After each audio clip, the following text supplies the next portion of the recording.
We are going to continue with case in point 4-2, recording transactions, and just discuss the last three transactions, transactions 2, 3, and 4. So in transaction number 2, remember that our accounting period is ending on a Wednesday. His employees have already worked 3 days when that accounting period ends. They earn $250 a day. So we're going to take that $250 and multiply it by 3 to get $750 that we are going to need to accrue.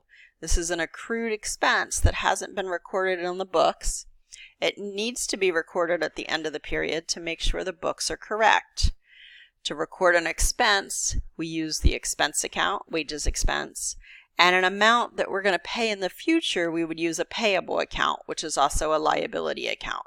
So wages payable is going to be credited for $750. We also realize that we have supplies that we've used from our supply closet. So we're going to go in and we're going to count our supplies at the end of the accounting period, and it's going to tell us that there's $185 worth of supplies left.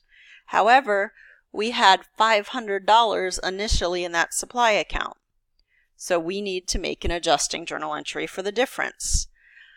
500 minus 185 is $315 of worth of supplies that we have used up, and that would be our supplies expense.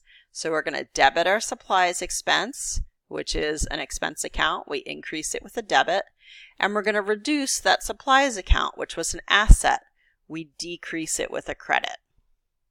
Our last entry involves revenue that we were paid for in advance. So we started a cooking class on April 27th, and it ends on May 1st. The parents paid for that cooking class in advance, and we took that payment. They paid $550, and we put it in an account called unearned revenue. So we haven't earned that revenue yet. In theory, if we don't earn it, we're going to have to pay it back to our customers. So that would be a liability account. Now it's the end of the accounting period, and we need to make sure we show that we earned revenue over the accounting period. So the class was 5 days. It was $550, so that's $110 a day.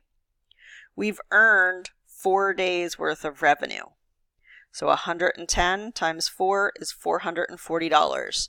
So what we're going to have to do is to reduce that unearned revenue, move $440 from the unearned revenue account and to the revenue account. And again, we increase a revenue account with a credit. So we're just moving money from the unearned revenue to the revenue at the end of our accounting period. And this would be an adjusting entry for the completion of services. So remember, all of these adjusting entries are done at the end of the accounting period to correct our books for anything that would not have triggered a journal entry during the period.